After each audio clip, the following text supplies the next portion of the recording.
वो नौकरानी नहीं थी, मेरी माँ थी। एक दिन मैं और जायद साहब ऑफिस कैंटीन पर बैठे चाय पी रहे थे कि मैंने उनके हम वक्त के बुझे बुझे से रवैये की वजह पूछी। वो कहने लगे, मुझे आज मरे हुए 3 साल हो गए हैं। मैंने नजरें उठाकर उनकी आंखों में देखा, जहां इस जुमले के साथ ही दुनिया भर की नहात उतर आई थी। फिर कहने लगे, मैं हमेशा से बदतमीज रहा हूँ। बचपन में स्कूल जाते हुए जिद, खाना खाते हुए नखरे, और ये नहीं खाना, ये नहीं वो खाना है। मुझे नहीं याद कि 5वीं क्लास तक मैंने अपने हाथों से नहाया, खाना खाया, कपड़े पहने या जूतों के तस्मे बंद किए हों। बाप का तो मुझे सिर्फ नाम ही मिला, ना ना कभी उसकी सूरत देखी, ना उसने प्यार भाइयों का सारा क्या होता है, और बहन की मोहब्बत क्या होती है कुछ मालूम नहीं। प्राइमरी, मिडिल और फिर मैट्रिक तक ये आदत रही कि रात को सोने से पहले किताबें, कापियां, बिस्तर, तमाम चीजें इधर उधर बिखरी छोड़कर सो जाता था। मगर सुबह आंख खुलते ही देखता कि तमाम चीजें बहुत सलीके से बस्ते में पड़ी हैं, और बस्ता बड़ी लिफाफ से मेज पर पड़ा है। मुझे लाख बार कहा जाता कि दूध पी कर सोना, मगर मैं नहीं पीता था। लेकिन जब सुबह उठता तो लब शीरी और मुंह का जायका बदला होता। पहले पहले तो मुझे पता नहीं चलता था, मगर आस्ता आस्ता पता चल गया कि रात को नींद में ही धूप ला दिया जाता है। रात को कभी आंख खुलती तो देखता कि बारिश हो रही है और मुझ पर कंबल डाल दिया गया है। सर्दी ना लगना मुझे हमेशा घर में दो ही चीजों से चल रही है, एक 11 से 13 घंटे तक हाथ से चलाई जाने वाली सिलाई मशीन, और दूसरी रोटी के किनारों से इन पर अक्सर घी लगने से रह जाता था। मगर रोटी के वो सूखे टुकड़े जो मैं उतार देता था, ना तो कभी घर से बाहर फूकते देखे और ना ही कूड़ादान में कभी नजर आए। और जब मुझे पैसे चाहिए होते थे तो मैं इसी सिलाई मशीन का रुख करता, जिस पर मुझे चिढ़ बहुत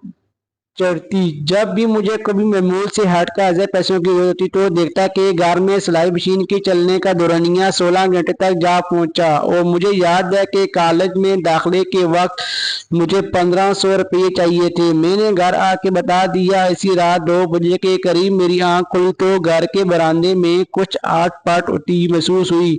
जरा मजीद गौर करने पर मुझे महसूस हुआ कि जैसे कोई गुट गुट के सिसकियों के साथ रो रहा हो। चुपके से बरामदे में जाके देखा तो मोटे शीशे का चश्मा लगाए मेरी माँ जाने कब मशीन में धागा डालने की मुसलसल कोशिश कर रही है, और साथ साथ आंसू भी गिर रहे हैं।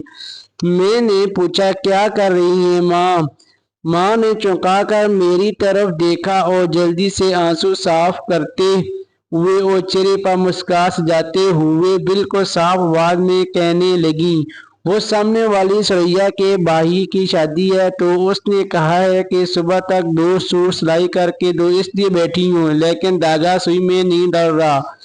इस दिन मुझे माँ की हालत और आंसू को देखकर एहसास हुआ कि मुझे कोई छोटा मोटा काम करना चाहिए। मैं मुनासिब काम भी ढूंढता रहा और पढ़ता भी रहा। इधर एफए मुकम्मल हुआ और इधर आफत में काम मिल गया। मैंने घर जाके माँ को बताया तो वो खुशी से नहाल हो गई। फौरी शक्करपारे इलाका मोहल्ले में बांध कर एक दिन मैं काम से घर आके लेट गया। थोड़ी थकावट हुई रही थी, पाँव चारपाई से लटक ही सो गया। जब उठा तो देखा कि खिलाफ महमूद आज ना तो जूते मेरी पाँव से उतरे थे और ना ही खाना बना था। माँ को आवाज दी, माँ माँ माँ, उठो, भूख लगी है माँ।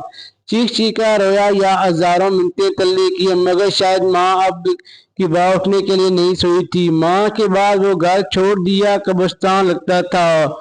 इधर यार गैर में आकर मैं अपना सारा काम खुद करता हूँ तो सोचता हूँ कि मैंने कभी जिसकी खिदमत ना की और ना कभी आताश पर सुकून दिया, और मेरी माँ थी, नुकरानी नहीं थी। ये कहते हुए जैद के 2 मोटे मोटे आंसू रुखसार पर बह गए। अल्लाह ताला जिसकी भी वालिदैन हयात हैं, सब के वालिदैन को ईमान व सेहत के साथ खुश रखे, और जिनके वालिदैन वफात पा गए अल्लाह ताला उनके सब्र दे और उनके वालिदैन की मग़फ़िरत फरमाए। आमीन।